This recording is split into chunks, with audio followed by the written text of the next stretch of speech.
Hermela Aregawi is with us. She's an Ethiopian-American journalist, part-time community organizer, and we're talking all things Africa today. And so this is from a news article, a news place called The Cradle. It says French Foreign Legion arrives in Yemen to secure a gas facility. Now, this seems kind of messed up. Well, here's the story. National Salvation Government, NSG, in Yemen has expressed concern over what it called suspicious activity by U.S. and French troops stationed south of the war-torn country.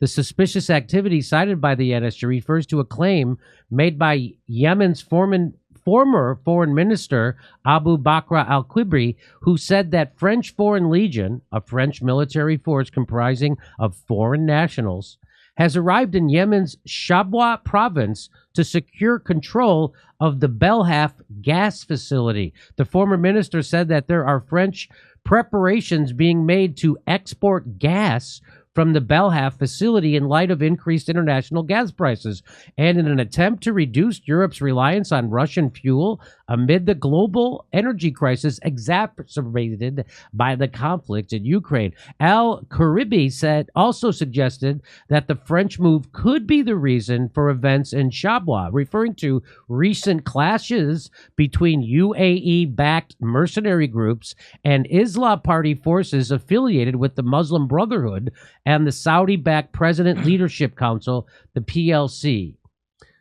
In July, Paris and Abu Dhabi signed an energy cooperation deal for the joint production of liquefied natural gas, LNG.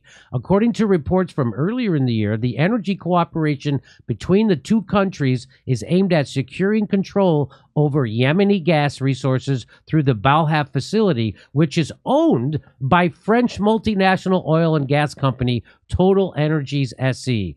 Al-Kirby noted that the recent arrival of French forces in the area is meant to provide protection for the facility. France has recently fallen under scrutiny over its involvement in the brutal Saudi-led war against Yemen, and on June 2nd, a number of rights groups announced the filing of a lawsuit in a Paris court against 3 French arms-producing companies, alleging that they are complicit in war crimes committed in Yemen for the sale of weapons to Saudi Arabia and the United Arab Emirates. The Yemeni people have demanded the withdrawal of all illegally occupying foreign forces in the country, including recently deployed U.S. military troops who are there under the pretext of fighting terrorism and aiding the coalition. The United States is there bringing terrorism along with Saudi Arabia. According to this person, that Yemeni's prime minister, the recent looting operations carried out by the Saudi-led coalition have been taking place under U.S. directives as part of a scheme by Washington to secure control over Yemeni oil through its Gulf allies. Let me bring in Hermela Aregawi to comment on this. Now, so now France is getting in on helping steal the Yemeni oil. Is that what's going? So it's the United States, Saudi Arabia, United Arab Emirates, and now France? Yeah, I know France is all over Africa. I don't know the role of the UAE as well, but I mean, French troops and the US troops do very much similar things, usually taking up different swaths of land in this, new scramble for Africa. I mean, in general, I say that when we start collectively as a global community, whatever that means, when we start actually taking what's going on in Yemen and the Democratic Republic of Congo, these forever wars that are happening in those regions where resources are being looted, when we start to care about those two countries, then I can say the world is leveling up in terms of their consciousness. But it does not surprise me that the US troops and French troops are working with some of a state like Saudi Arabia in Yemen. I mean, Yemen is its forgotten lands, similarly to the Democratic Republic of Congo, where most of the world has gotten used to wars being fought there. But it's similar to what's happening in other parts of the Middle East and Africa. But in Yemen, it just seems to be a lot more intense, and there is a lot of resistance there. But French troops are notorious in Africa. I don't know who's worse, the United States or France, but they're very much modern day colonizers. They do not allow these countries, both in the West and the East, to have have control over the security apparatus. I mean, that's really the fight in most areas, so that they do not have to negotiate with the people about their resources, and instead they can loot while the people kill each other. And so that is what's happening. And look, we're looting Syria right now. So the U.S. military, proud owners of 1/3 of Syria. Wow. How many American citizens even realize that the U.S. military now occupies most of the eastern third of Syria? And what part is that? That's the oil fields. And Trump said it right out loud. We're stealing the oil. And they can't have a guy saying that, which is why they had to get rid of Trump. Because every once in a while, Trump would accidentally tell the truth. And that's one of them. And hey, look at that. U.S. Army persists with oil trafficking campaign in northern Syria. Washington's theft of Syria's natural resources have aggravated a humanitarian crisis caused by 11 years of war and sanctions. So we're doing that in Yemen. And so it's still happening in Yemen. It's happening all over the world. The United States is the hegemonic power. We're the imperialists. We're the terrorists.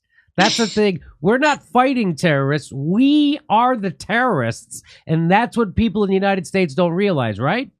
Right. And that's not an exaggeration. I mean, that's not an exaggeration or conspiracy at all. I mean, we are doing things across the continent that should scare all Americans, because we don't live in a bubble. We do live in a very connected global community. And as we saw, the fallout from the conflict in Ukraine, we were impacted. We were impacted economically, and so was much of the world. So we have to, as Americans, start to think what we're doing over there can come home here. We can't think that we can all, first of all, living here has all kinds of issues, and we would hope these politicians would actually focus more on what's going on the issues in the United States.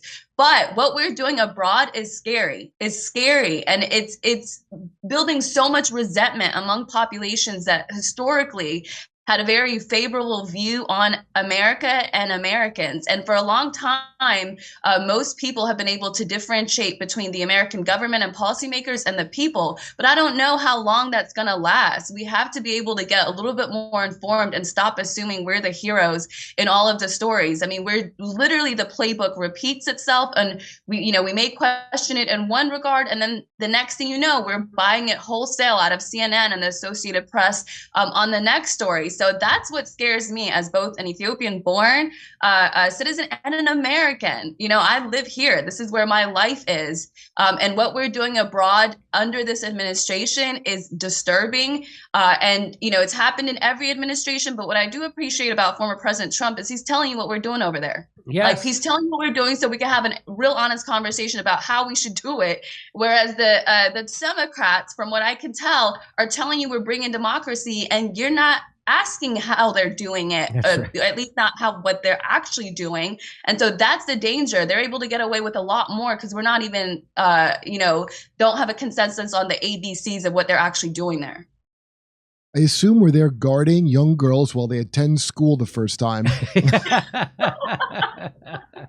Yes. Of course we are, because we Yeah. don't have any problems over here. That's what we need to be doing over there. Yeah, there's a lot of issues with the United Nations, and the U.S. is the #1 donor to the United Nations. The UN peacekeepers have been accused of trafficking children. I mean, in northern Ethiopia, in the conflict in Tigray, there's all this aid going in, and they're talking about women and girls are being forced into sex because of hunger. What are you talking about? All this aid is going in. So who is buying the sex, or who is weaponizing the aid for sex? It's either the Tigray People's Liberation Front, the terrorists in that region, or it's NGOs. I mean, and these things, usually unfold much later, like they happened in UN peacekeeping missions in Haiti. And so we have to ask these questions. They're printing these headlines to make us empathetic about what's going on in Tigray in favor of the terrorists there. But really what they're signaling is that there are people in that region, possibly international